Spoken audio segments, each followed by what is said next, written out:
Sasha Stoikov. Today we're very pleased to have Sasha Stoikov. He has 15 years of experience at the interface of academia, startups, and the financial industry. He's a senior research associate at Cornell Financial Engineering, Manhattan, and was a VP of high frequency trading at Cantor Fitzgerald. He's also launched a music tech startup called PIKI. And he's welcoming questions or comments any point during this talk. So just unmute yourself and ask away. And so Sasha, the floor is yours. Why don't you begin? Okay, thank you very much. I'm really delighted to speak at the BQE seminar. And in fact, it turns out I am exactly on the BQE. So I see the BQE right now and I'm gonna prove it by showing it to you. This is the lifeblood of New York or of Brooklyn and Queens. It's a great way to describe our seminar, Sasha. Yeah. Yeah, I know that you've become sort of international recently because, I guess we have a few French people in the audience maybe.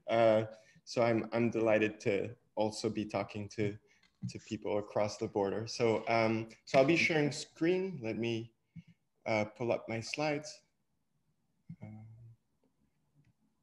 Let's see. Do you all see the slides? Yes, we do. Okay, great. So my talk is called the Microstructure of Cointegrated Assets, and so I posted the title on LinkedIn, and then a bunch of friends of mine told them it's great, but they don't understand anything. So I'll define a few terms to begin with. So cointegrated assets are assets that are very closely related to each other. So it's not exactly the same as correlated, but so some examples might be Pepsi and Coca-Cola, or in fact, today I'll be looking at examples of two leveraged ETFs that are leveraged on the same underlying, so the SH and the SDS. So those are assets that really don't move away from each other, and they have a very strong linear relationship. And so what's the microstructure? So what do I mean by microstructure? Microstructure is what happens when you zoom in to the price and you look at what happens at the intraday time scale. So it turns out that if you look at daily prices, or if you zoom in and see what happens in the next few minutes, these things look very different. And part of the goal here will be to link up these two timescales.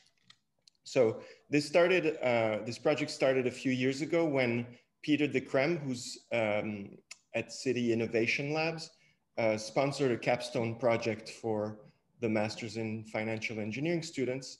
And in fact, Yikai was one of the students in the team, and the idea was to look at the 30-year bond and the microstructure of the bond, and seeing what the other bonds were doing to see whether we could predict prices at a short horizon.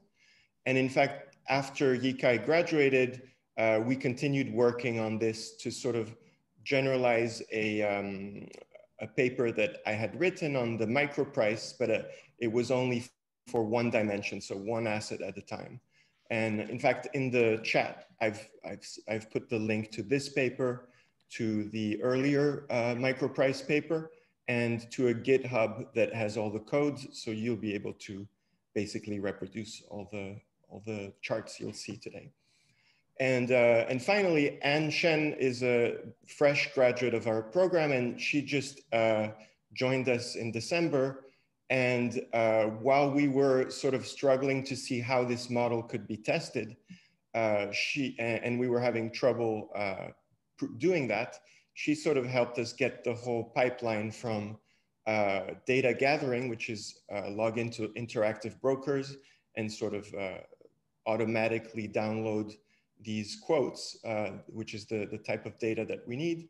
And she built the pipeline from data to validation, and in fact, it's her GitHub account that we're linking to. So I'm really happy to be part of this project. So let's start our story. So one way I like to think of first of all, defining what the microprice is that what we're really trying to do is to look at finer and finer time scales. So this is the SH, the price for the ETF SH, which is the short SPY. So if it is contractually just does the opposite or has the negative returns of the SPY. So on the left, you have daily prices for 1 month, which sort of looks like the sort of stochastic processes that we model in mathematical finance.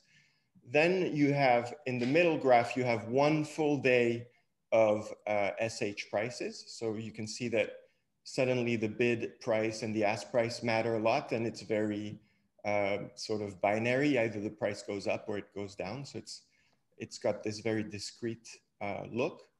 And in fact, if you zoom in further into a 30-minute time scale, you see that it's very chunky. So the bid and ask prices are given by these blue and orange lines. And finally, I'm drawing the weighted mid, which is the price that is the bid, sort of the weighted, how should I say, the weighted price, which is very common actually in microstructure, which essentially, if the bid size is bigger than the ask size, it puts more weight on the ask. And if the bid size is larger, if the ask size is larger, it puts more weight on the bid. And so what you can see is that it sort of creates this microprice. We're going to call that microprice for now.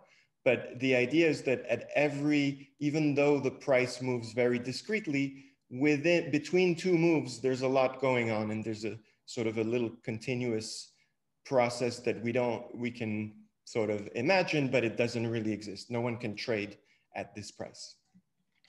And so this is a little bit of an intuition of what the microprice is.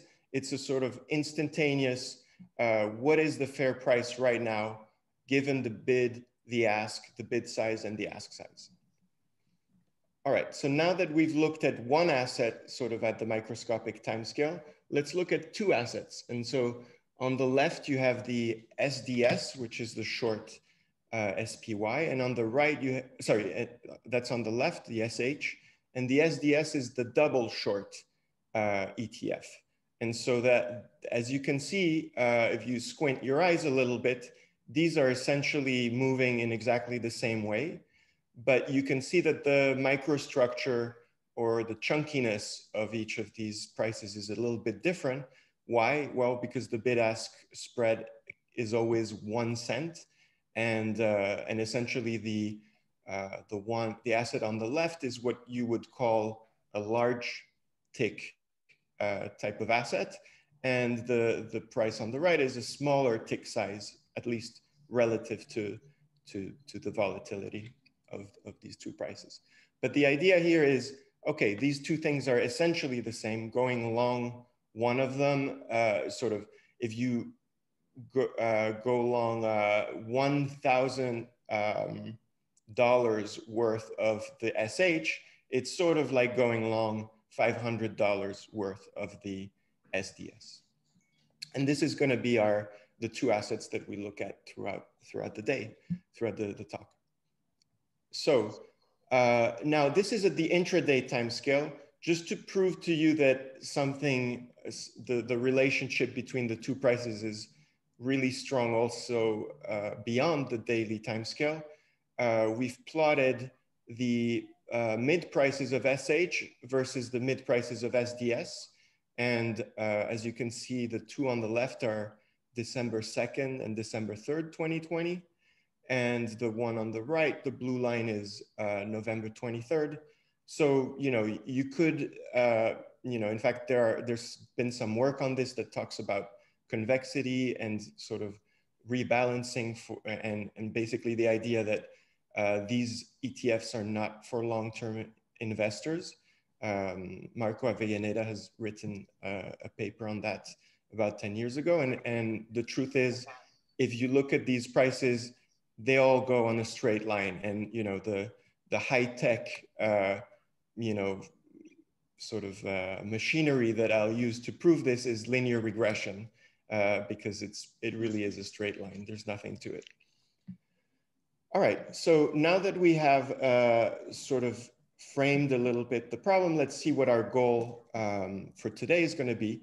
I'm going to derive what I call the microprice. So that means a fair price for SH and SDS, given in the information at the order book, on the order book for both prices. So I'll be looking at the bid prices of SH and SDS, the ask prices for SH and SDS, and the bids and ask sizes, again, for both assets. And so these 8 numbers will go into my formula, and I will see that the mid price of SH the fair price of SH might be a little bit below the mid price, the fair price for SDS might be a bit above, and essentially that's what the microprice formula will tell us. And later on, you know, just to give you a preview of this, we'll be testing the model. Okay, so Sasha, I have a quick question. So I guess you're picking SH and the double short because you're thinking of them as co-integrated. Is that right? And so there's a mathematical definition of co-integrated, that there's a stationary linear relation. And is that holding here? And are you going to show it to us?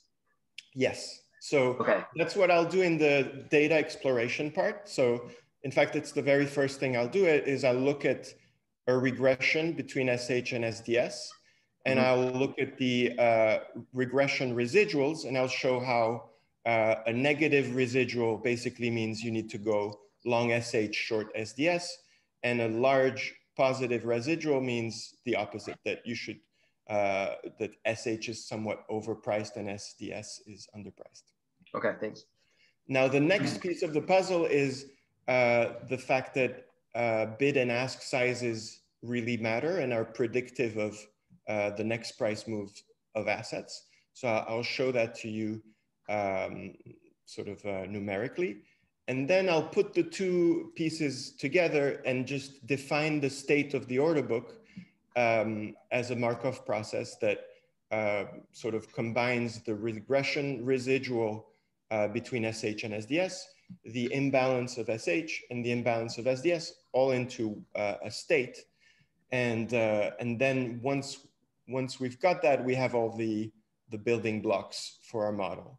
So in the middle part of the talk, I'll be sort of more mathematical and tell you how a generalized microprice can be defined.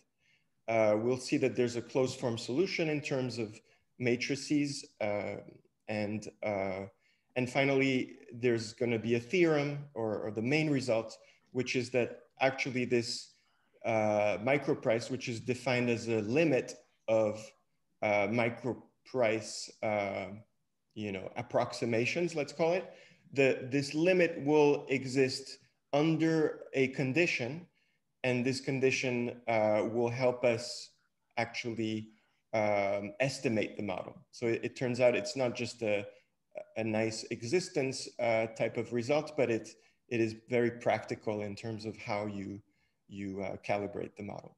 And so in the third part of the talk, I'll be showing you some results on SH and SDS.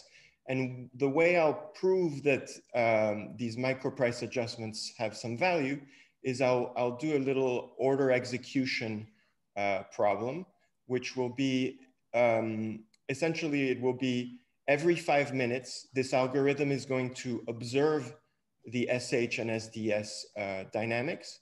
And within the 5 minutes, you'll be allowed to buy early.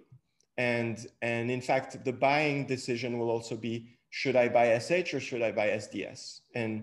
And by comparing this algorithm to a naive algorithm that trades once every 5 minutes blindly without looking at the order book, we'll see that the savings are roughly half. The transaction costs go down by 50%. All right, so let's start with the co-integration piece, or co-integration 101. So I'm, you know, this is sort of the textbook example of co-integration intraday.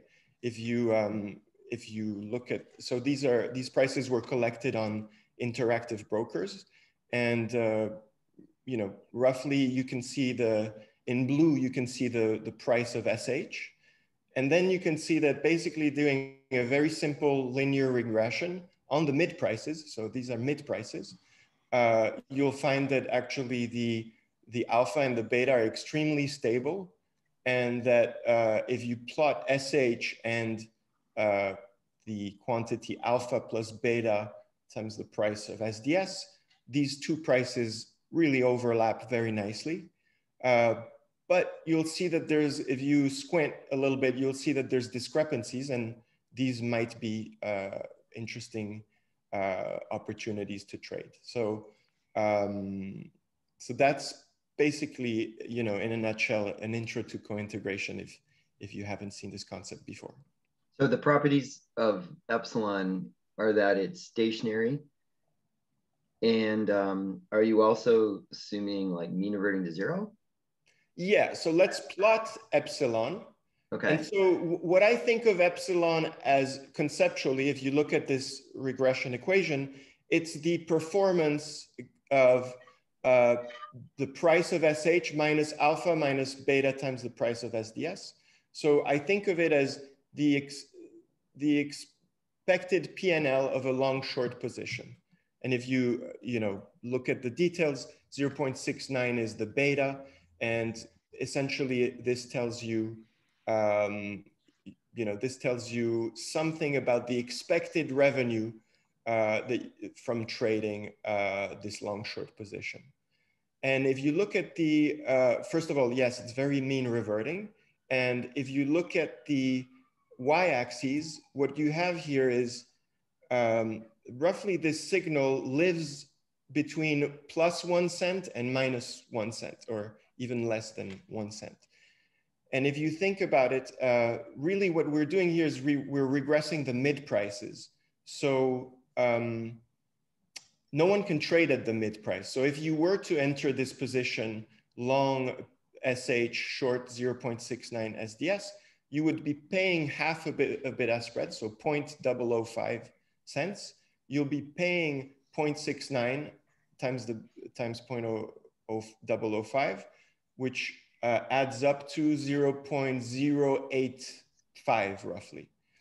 So what you see here is this sort of tantalizing concept, which is there's no money to be made. Maybe in these little extreme cases, like if you were to sell this at 0.085 and then buy it back at maybe at the end of the day at 0.075, you'd roughly break even. So this is really, this is PNL, but it's unattainable PNL in some sense. By expected here, you don't mean expected value of, right? You mean anticipated revenue, as I'm talking about the title and the expected PNL. Yeah, anticipated, because this is not tradable, it's a little bit, it's the expected increment of the long short position. Yeah, so, but you don't mean expected value of in the probabilistic sense, right? No, not yet. I'm in data. I'm in my data section. I'm just sort of goofing around with regressions at this point. Mm-hmm. But later on, when I define expected, I will mean expected. So for now, yeah, we can just think of it as a residual from a regression. Now, what I can see, what you can see here is that these residuals are kind of in a somewhat discrete place. Because as you know, all that can happen is SH can go up by a tick or down by a tick. SDS can go up by a tick or down by a tick. So there's some granularity here. And in fact, we've found that for this combination, having 6 buckets for the residual, 6 different potential moves or values for it. And if we group by these residual buckets, and compute the expected PNL of the mid price of PSH minus 0.69 PSDS, we find that there is in fact a forward PNL that can be And I think this forward P&L is 5 minutes ahead, and it's an average. So that means if you're in this lower bucket, you can expect that if you go long SH and short 0.69 SDS, you will make 0.004 cents. So these are in dollars. So this is just here not to really prove anything other than it is valuable to break this residual into 6 buckets and look at, we'll look at the transitions from one bucket to the other. Okay, so core integration 101 is done. Now let's look at what I call the microprice. And you know, if you want to learn more about this, I also included the link in the chat box. Essentially, the microprice is the mid price plus this function G, that I'm going to call an adjustment to the mid price. And the paper essentially defines the imbalance. So the quantity at the bid divided by the quantity at the bid plus quantity at the ask. And the mid price is just the average between the bid and the ask price. So as you can see, if and G is an increasing function, so that means that if the imbalance is high, lots of buy orders, more buy orders than ask sell orders, then G of I is greater than the mid price. So the fair price is above the mid. And when the imbalance is low, in other words, more ask size than bid size, then the fair price is closer to the bid. So it's the mid minus a small fraction. And in fact, the function G tends to be, when you estimate this on data, again, very tantalizing, but it tends to be between minus 0.005 and plus 0.005, which is, you'll rarely or almost never observe a fair price above the ask or below the bid. And working on the SH and the SDS data, I find that 3 imbalance buckets is good enough. And what this means is, so if you look at the graph on the left, but both of them are very similar, when the imbalance is low, you should adjust your function G downward. And when the imbalance is high, you should adjust it upward. And the intuition that I have behind this is that, and this thing lives between 0.005 and negative 0.005, I think of this as something that helps you understand the cost, the immediate cost of trading. So if if my fair price is the mid price plus 0.002, let's say, that means that if I need to cross the spread and buy, I will pay 0.003 cents. Essentially, that's the distance between the ask price and my micro price. And if I'm going to sell, it's going to be, the transaction cost will be 0.007, the distance between my micro price and the bid. So that's, again, it's an intuition, but this kind of gives you a sense of the cost. So I think of the co-integration, a longer term signal that tells me my expected P&L, and this microscopic adjustment tells me about the instantaneous cost. And really these two things are intertwined. So turns out thinking of them as revenue and cost and just adding the two is not really appropriate. And so in summary, and after this, I'll get into the math. We know 2 things. And thing number 1, the co-integration residual between SH and SDS is very predictive of the performance of a pair strategy. And in fact, we were going to define this co-integration residual as something that has 6 discrete values. And then the imbalance is predictive of individual price moves. And we have the imbalance of 2 assets. So both of them have 3 states. And so if we want to capture the Markov state of the order book for these 2 assets, we're going to need 54 states. So 6 times 3 times 3. And that, that's sort of the motivation behind our model, is to look at this Markov state of the order book. And now we're going to use this to define the fair price of SH and SDS, but in a way that the two prices are a bit aware of each other, let's say. All right, so here's the main mathematical idea. So we're going to assume Markov dynamics in a vector of mid prices. So SH and SDS in our case, so n will be equal to 2. And then we're going to also encapsulate this information in the order book in terms of my 54 states. So one state could be, the residual, the residual is in state 1, the imbalance in the first order book is in state 2, and the imbalance in the second order book is in state 0. And then that will be the state of the order book. And the idea, or the definition of the microprice, will be a limit of approximation. So price is PI. And the definition of PI is the expected mid price. And here I'm using expectation in a sort of formal way. It's going to be the expectation of the mid price at time tau I. And and it's going to be conditional on the state of the order book. So tau I is the ith time either of my mid prices move. Okay, so it's just a clock of mid price moves.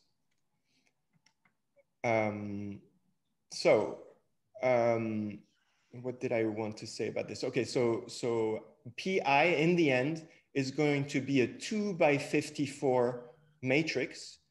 And that what it means is that for every of these states of the order book, I will have two prices, one price for SH and one price for SDS. And the intuition behind this is that if I took the expected next mid price, M tau 1, I would basically be taking an expectation of a binary variable. Either price 1 will go up or down, or price 2 will go up or down. And that's not looking very far in the future. So therefore, it will have some microstructure noise. So if I go to tau 2, then I'm going to probably have still a discrete, but like 3 possible values, and 3, 4, 5, etc. And when I push this to infinity, the microstructure noise disappears. That's the main idea.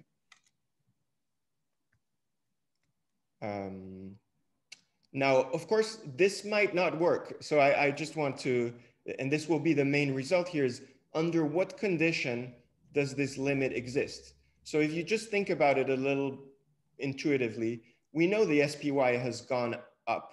So we know that these two SH and SDS will go mostly down.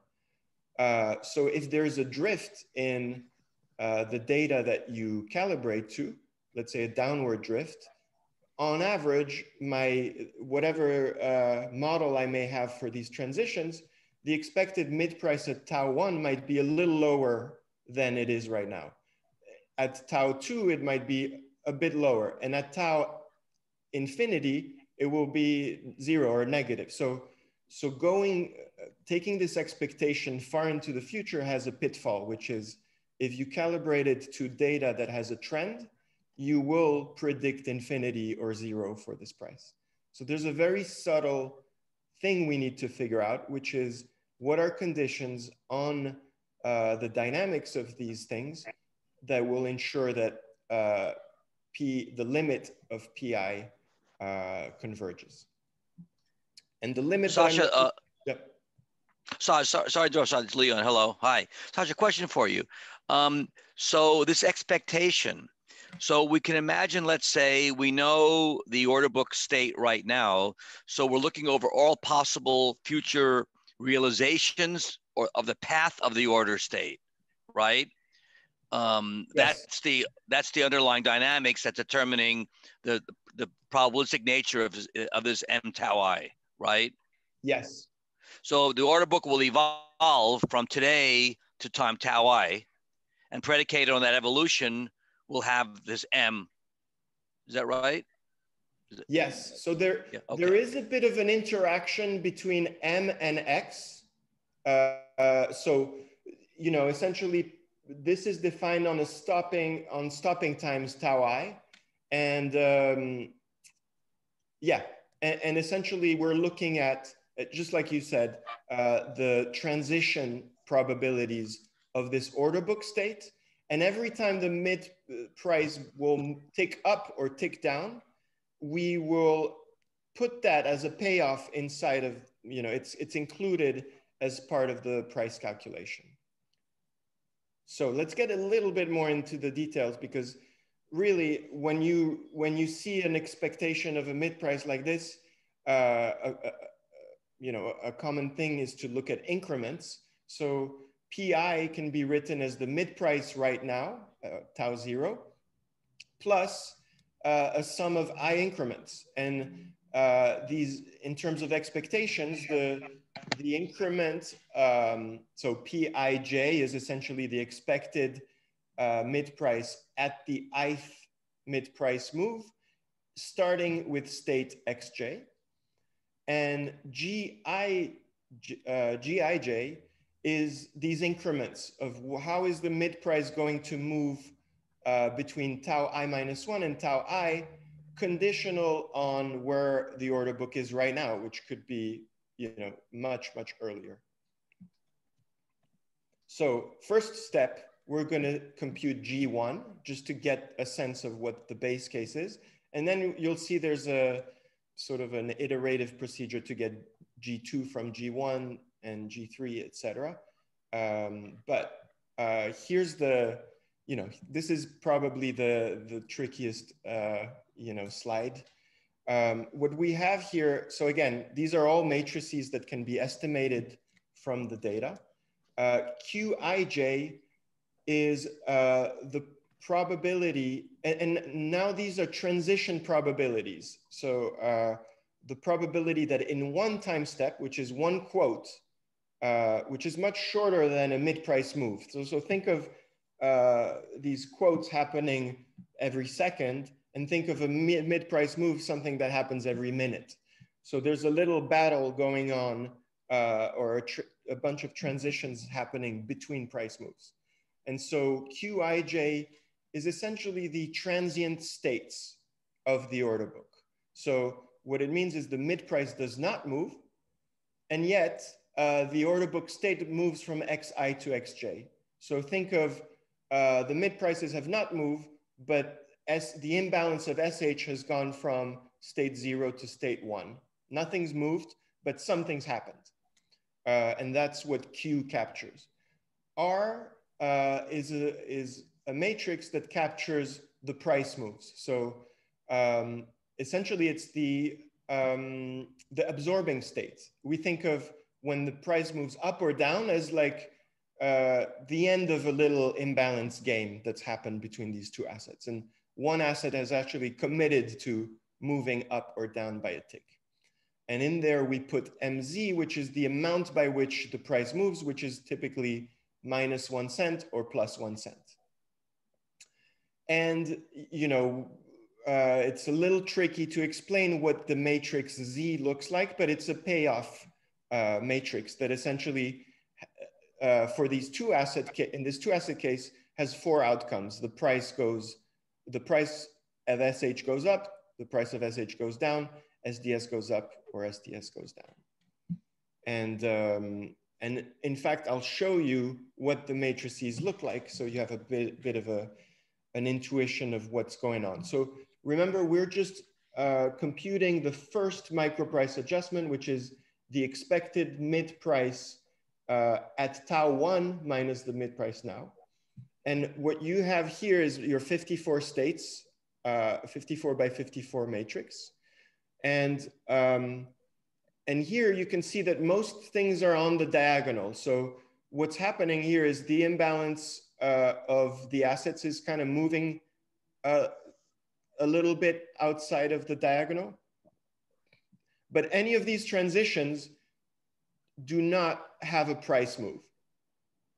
Now, if you look at the next absorbing states, this is a 54 by 4 matrix, which basically the 4 columns are SH goes down by 1 tick, SH goes up by a tick.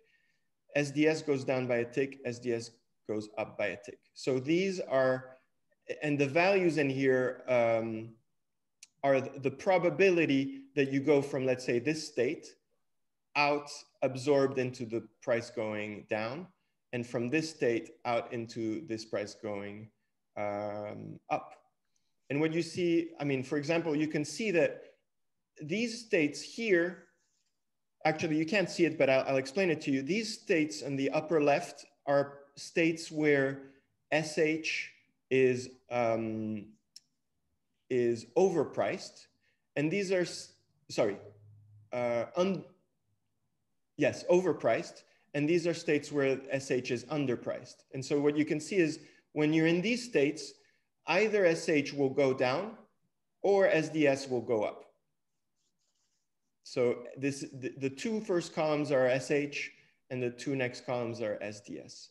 And then finally, we're going to hit that with a payoff, which is essentially going to say if one price, if SH went down in price, we're going to give that a negative 0.01 payoff. And so if you put all this together, you can compute this G1, which is the expected mid price at the next price move. And now let's try to leverage this to pushing the mid price further into the future. So as we saw, the formula here is, you know, a concatenating sum. And what you can compute is that actually GK is B to the K times G1. So really, we only need to compute G1 and this matrix B.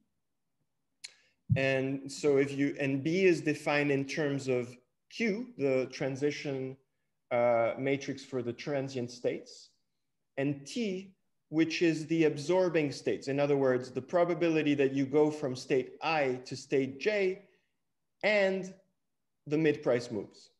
So this kind of pastes together essentially the price, the microprice adjustments at further and further time steps. And to get a little bit of an intuition for what these matrices look like, this is T, B, and B to the 10.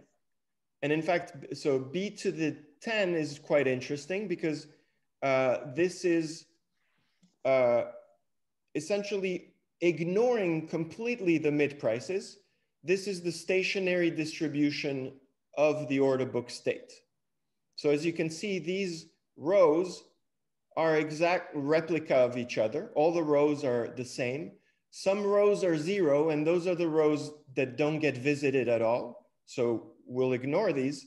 But in every row that gets visited, you can see that this gives you a good understanding of how often are each of the states visited. And you can see the deep blue colors here are the most common states, which are ones where SH and SDS are quite close to each other. And these less common ones are more extreme states.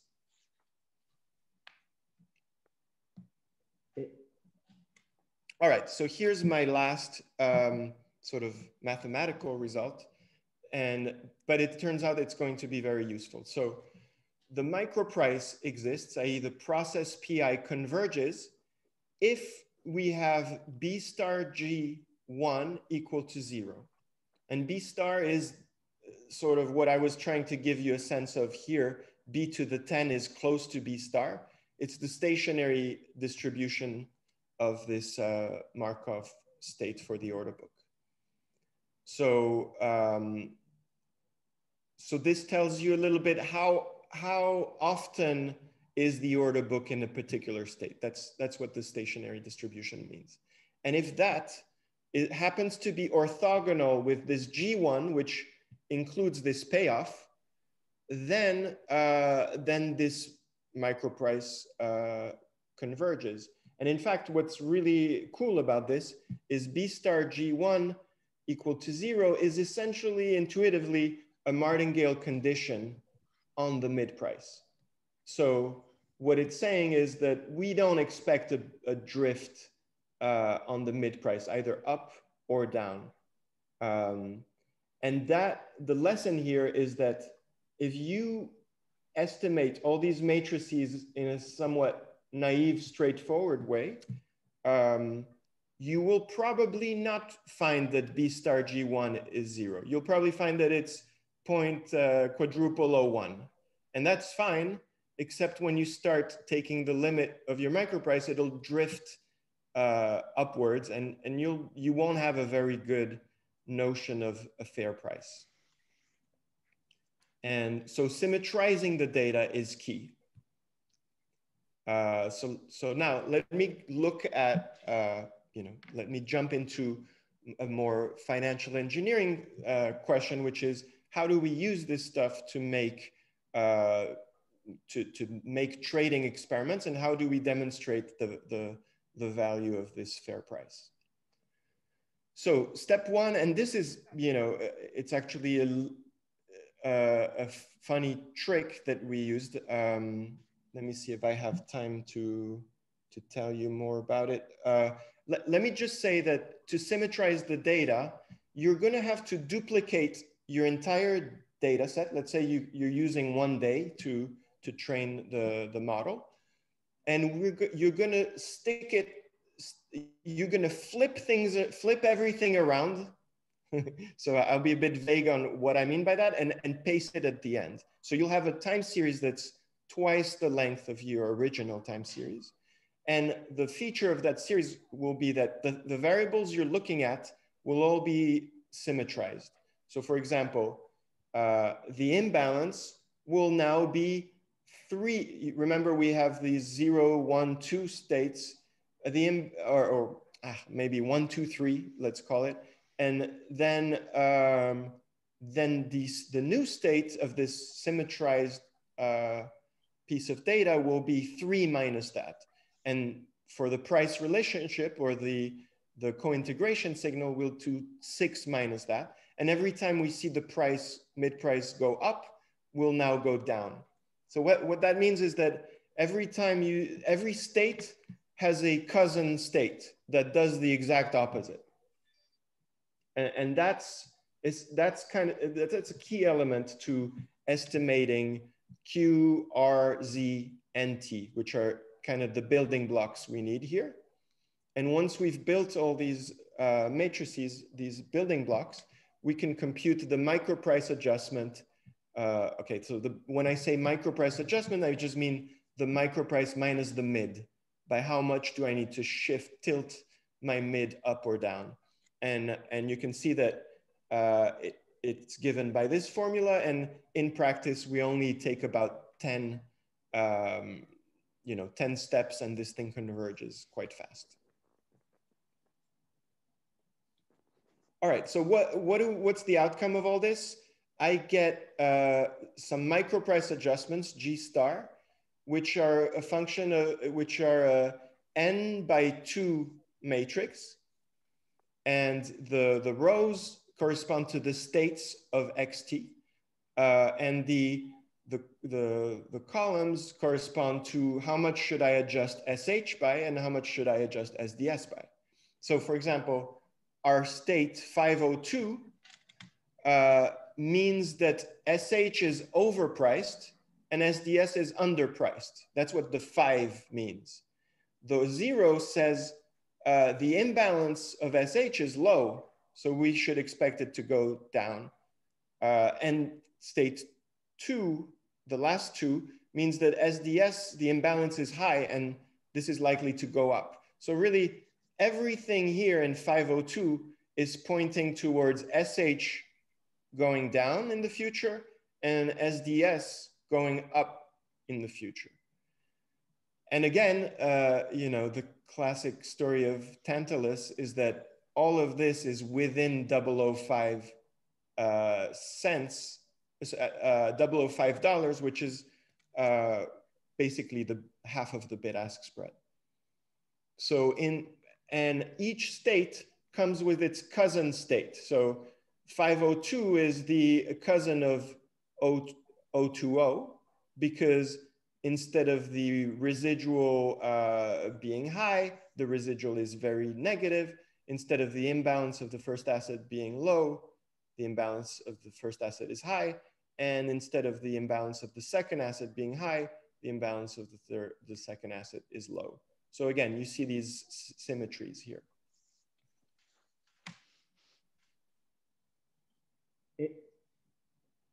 And this has 54 rows, by the way. All right, so now that we have sort of a methodology and you know, an ability to, for every state, which, by the way, this is not a hidden Markov process, it's a observable state of the order book. So at every time we can just say, hey, what's my adjustment? And okay, so now what do we do with it? How do we use this in a financial engineering example? So, Sasha, this is Leon question. So basically then you simply observe the evolution, the actual delivered evolution of the order book, and you estimate the probabilities in the Markov matrix, essentially, right? Based on how the order book is configuration is changing. Is that correct? Yeah, so we have all these matrices that can be computed. What we're going to do is we're going to compute these matrices on a particular date, and then use this formula on an out of sample, another date. And now I'll explain to you a little bit what I'll do on that second date to demonstrate that this has value. But yeah, everything here is estimated on a previous date. And because these are all matrices, you could do this in real time, but we don't do it in this paper. Now, the way I'm going to validate this model is I'm going to compare 4 different execution strategies. So think of you have a sort of your objective is to go long the SH or the SDS, which basically means you're bearish in the market, and you're going to, over the course of a day, trade these two things, or enter this long position in SH and SDS. And later on, we'll also do the going short scenario, and we'll take the average of the two as a way to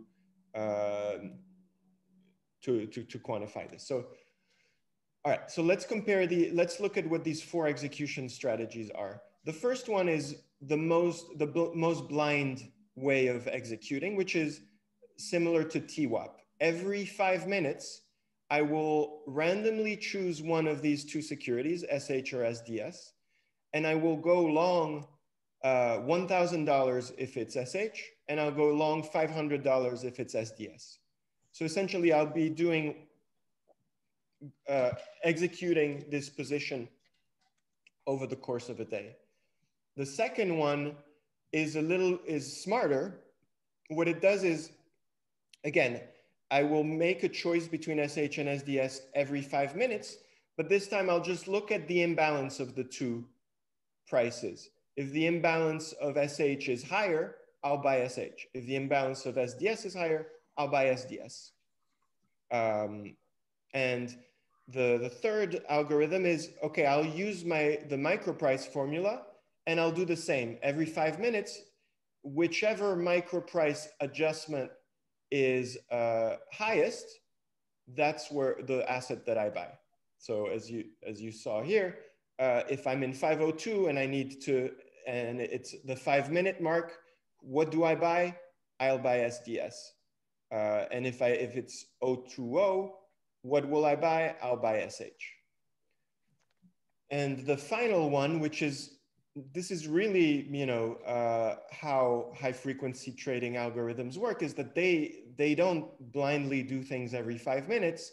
they implement something that resembles an American option or an American exercise, which is you observe what's happening in these 5 minutes. And if you see something you like, you jump on it and you cross the spread. So this is, known as an American sniper, but, brokers like to give these algorithms fun names like guerrilla or sniper or speed or, some other sort of extreme sport analogy. but what this does is this sniper is going to look at the difference between the SH and the SDS microprices. And then when it sees that that difference is large or above a certain threshold, it will know, oh, wow, relative to SH, SDS is really cheap. So I will buy SDS. So essentially it looks for extremes in the difference of these two columns. So a case in point, 502 is a no-brainer because this distance is as high as it gets. It's almost 1 cent. And it's a no-brainer which one to buy if you want to buy and which one to sell if you want to sell. So those are the two algorithms that we test, and we test them on the buy side and on the sell side. And here are some results. So again, here we're training on November 23rd, 2020, and we're testing, a week later. And so what you see is the first 4 rows are the algorithms in the training set. So we train on the 23rd and test on the 23rd. And the last 4 are out of sample testing. And the way we get our main value that we care about is the sum P&L. We look at the buy P&L of, essentially executing a buy execution, and the sell P&L, in which we execute a sell execution. And as you can see, we're roughly, these two sort of cancel out each other a little bit. In other words, when the price goes up, the buy P&L will tend to be high, and when the price, but the sell P&L won't do as well.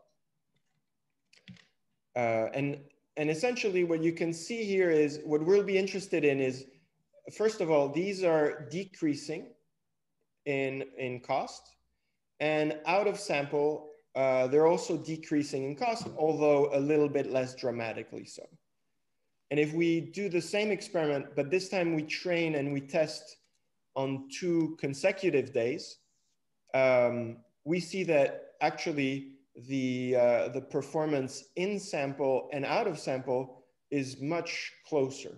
So this sort of suggests that you do want to train your transition matrices on a day that's close to the one you're planning to test your execution on. And so if we look, really what's interesting maybe here is this $67, by the way, which is quite similar from one day to the next, of the random algo. We can see that the weighted mid algo does better. The micro algo, which again also trades every 5 minutes, does better. But the real value happens in between, in that 5-minute time period where the cost of trading is much lower, about 1/3 here. So putting it all together, I realize I don't have a lot of dates here, but I've averaged the performance of these two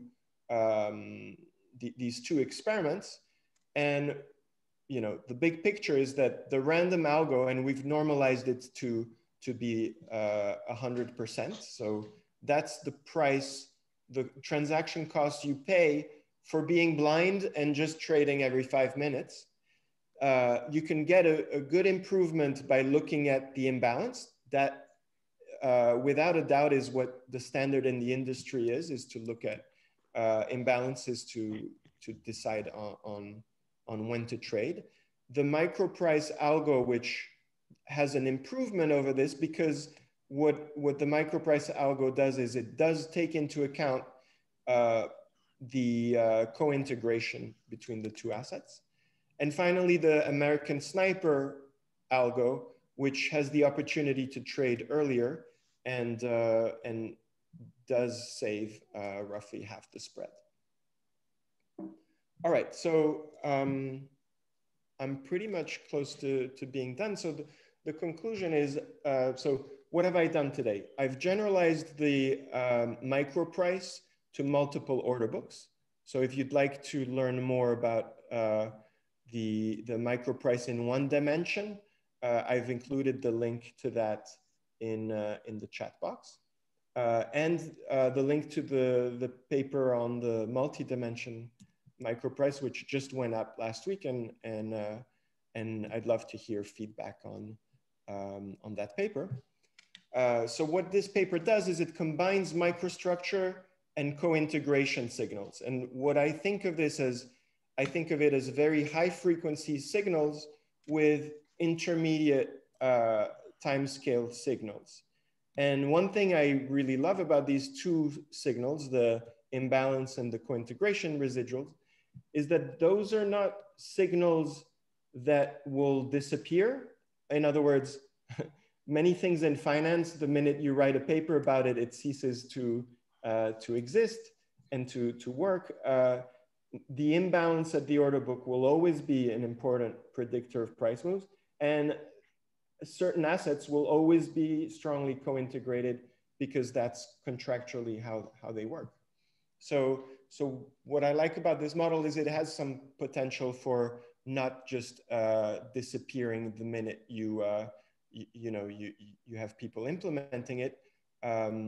Although, something that the data has already told us is that some of these pure arbitrages are already gone. So there is no buy SH, sell SDS, and make a tiny profit.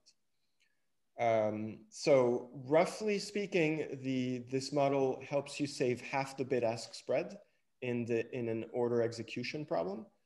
And I can also imagine that there might be some market making applications to this. What I did today was a pure order book execution problem where the agent crosses the bid-ask spread and is sort of fighting the bid-ask spread. Another way to trade in these markets is to use limit orders and buy at the bid, sell at the ask.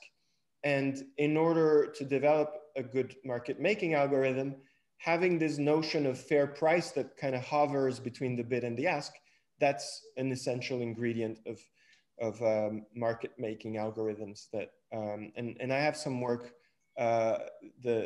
from a few years back in market making, where we looked at the reference mid price as the sort of the fair price. And I think that now this work kind of allows us to go into a more sort of a more micro price approach to market making.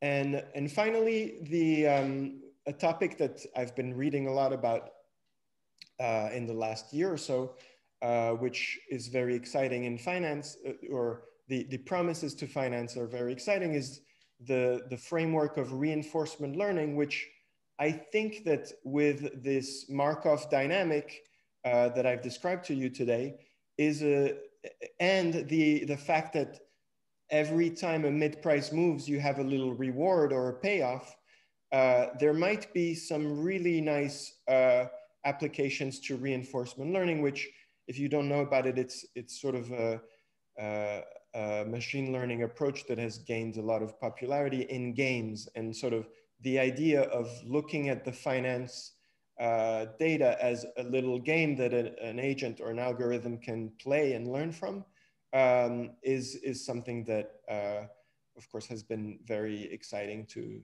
researchers. And I think that the setup we have here, where we have a Markov chain that's visible, not hidden, and where we have payoffs that are happening at every price move, there could be some really interesting algorithms that can be designed using reinforcement learning. So So yeah, if you have any questions, I'll be happy Yeah. to. Sasha, there's a few questions in the chat. I wonder if you could take a quick look at the chat, and maybe the person who posted could help you to place the question. Are you able to look at the chat, Sasha? Let me see. Maybe I stopped sharing. That might be a bit easier. Yeah. Okay. So there's a few bookkeeping things, and then oh, I guess people are not seeing the links. So maybe it's because I posted these things before people started coming in. So let me paste. Well, I think that at first people couldn't see the links, and then somebody reposted them, and then after reposting, it worked. Okay. So don't worry about that. Okay. But if you keep scrolling down through the chat, there's actually some questions towards the bottom. Okay.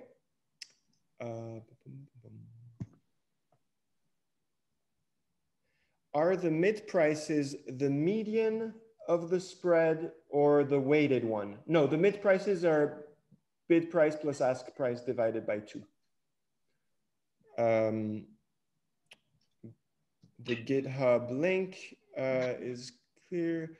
At what time scale, minutes, hours of the full day, are the transition matrices estimated, and we have limit matrix convergence? Okay, so one of the breakthroughs we had in the paper was to go directly to interactive brokers and use their API to download this data ourselves, rather than take sort of a more high quality, expensive, hard to get data set that comes with lots of laws and strings attached. We just figured we'll take it. So what this entails, and in fact, the GitHub and Chen's GitHub link gives you a Python notebook to do exactly that. You log into interactive brokers and it starts streaming data. And of course, it's delayed quotes. Many quotes will not, it's on a pulse. And I think the pulse that we had was roughly, on average, I think there was one quote every 10 seconds or so. So delta T, but of course it's not equally spaced. So delta T for the transition matrices is roughly 10 seconds. But yeah, that's just a limitation of our data. And I think that this, if you had a higher frequency data set, you might want to do even a higher frequency.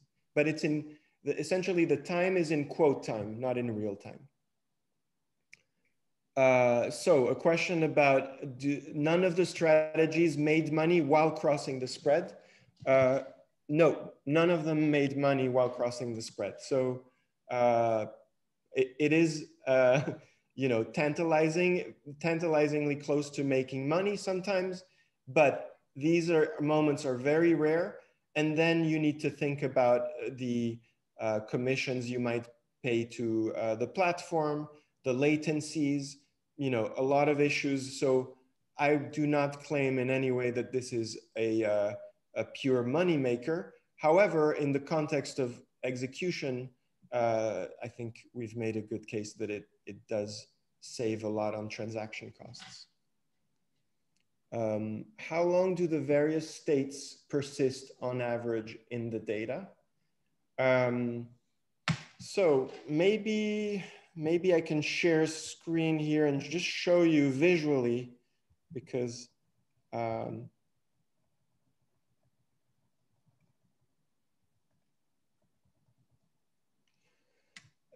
this is roughly what we're looking at. So this is half an hour. So you might think a price moves every 5 minutes or so. And what you really want to see is this graph. So let's see, this is roughly a 5-minute period. And you see within the 5 minutes, there are, you know, probably a good 20 or 30 quote updates, but they're very modest. So I guess the question depends a little bit on how granular is my imbalance state. You know, is it, in my case, I have 3 states, so this might move only 3 times in this time period. But if I had 10 imbalance states, then each of these would register as a move. So I think it has a little bit to do with how, you know, how granular you define these imbalance states. All right, so I've got... Miko, can you hear me? Can you hear me now? Yes, I can hear Miko. But I guess I'll just go on answering the chat question. So I have Marcos Carreira. Hi, Marcos. Is the American Sniper algo trading slower than every 5 minutes? So the American Sniper is constrained to trade once and only once every 5 minutes. So it can either trade early or when it gets at the end of the 5 minutes, it has to trade. Would latency be important given the volatility of the microprice compared with the mid price? Yeah, I think latency is important, especially in these very extreme cases where you almost have an arbitrage. So, you know, the state 502 that I was, or 520 that I was talking about before, you can bet that a lot of people will want to jump on that. And if you see the state 502, you're competing with a lot of people for latency. So I think latency is actually important. And then there's a question about, would a model looking at Rosenbaum's uncertainty zones and when the microprice crosses these zones be interesting? Yeah, I find this paper very interesting and inspiring, and it very much is in spirit close to this paper. All right, a question from Sweden, Bjorn Hackströmer. Does the American Sniper strategy imply an opportunity cost? If the objective is to be long one of the 2 assets and you let the sniper choose the timing, you won't be long all the time. The strategies that are forced to trade at the turn of the 5 minutes always yield the desired position. So we're thinking about opportunity costs.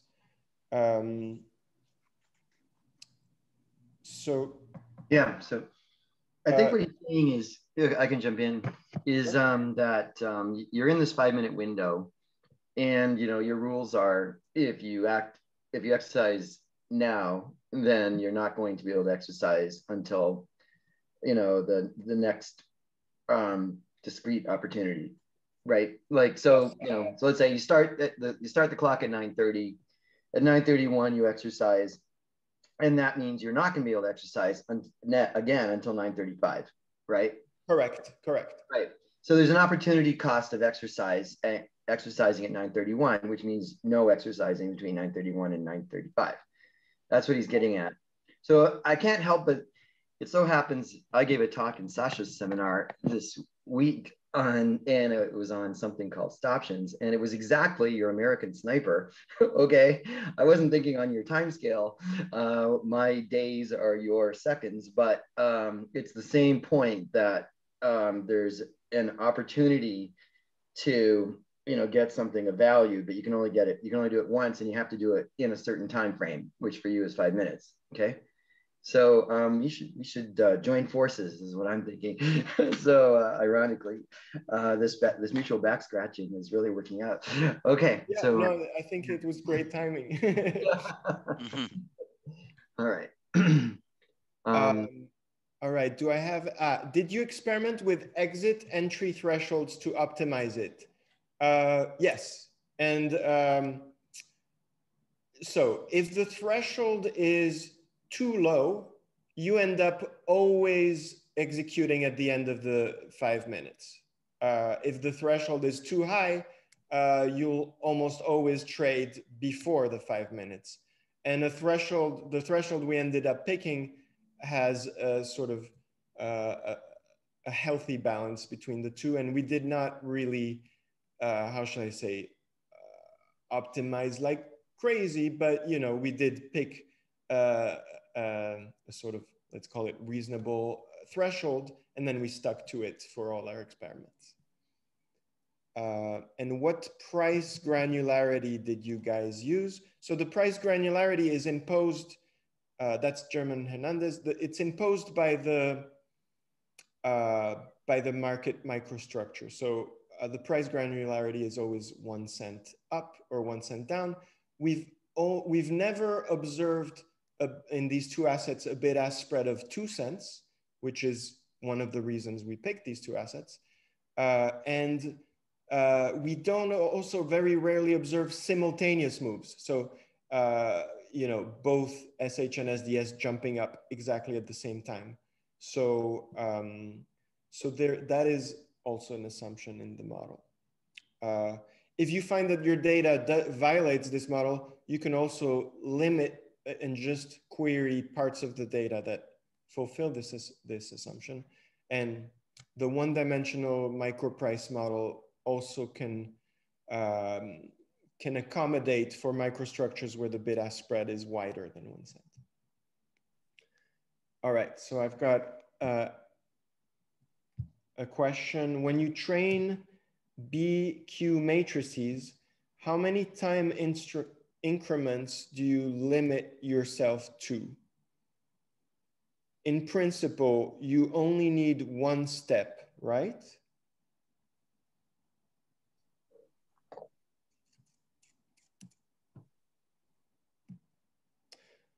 So one thing that this methodology does is that it computes a sequence of microprice adjustments, G1, G2, G3, etc.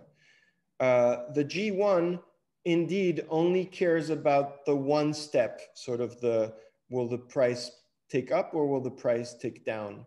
And the role, in fact, of the B matrix is to push that, you know, that estimation 1 mid-price move later. So it's a little tricky to explain this without just looking at the formulas, but yeah, when I train these matrices, I'm only looking at 1 quote step at a time.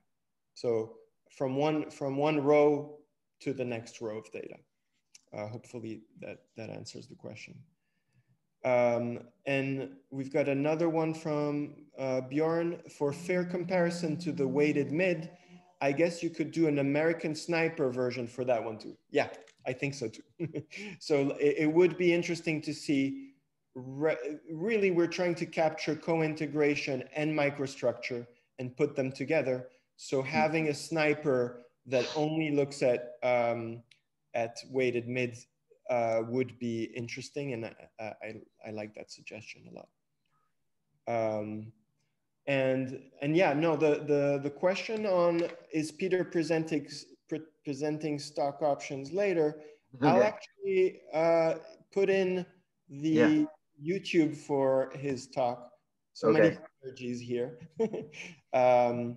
Yeah, I called it stoptions actually, not stock options. Yeah.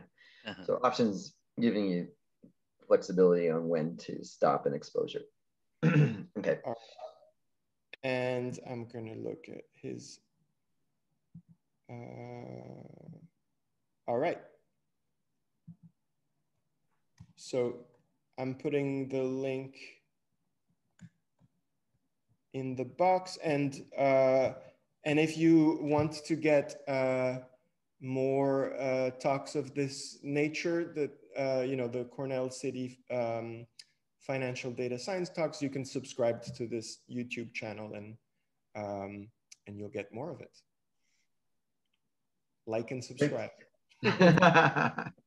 All right, with that, I'll give you a thumbs up, and so we'll need to wrap up. All right. Thanks everybody for coming. And obviously it was a huge amount of interest in your talk, Sasha. We had Yeah, thank you. And if you have other questions, I see that some are still popping up. Just email me at sashastoikov@gmail.com, and I'd love to talk further with you. All right. And Peter, okay. thank you so much for this. Yeah, sure. Okay. Abby, you can stop the recording, and this will be uploaded in a week. Okay. To you.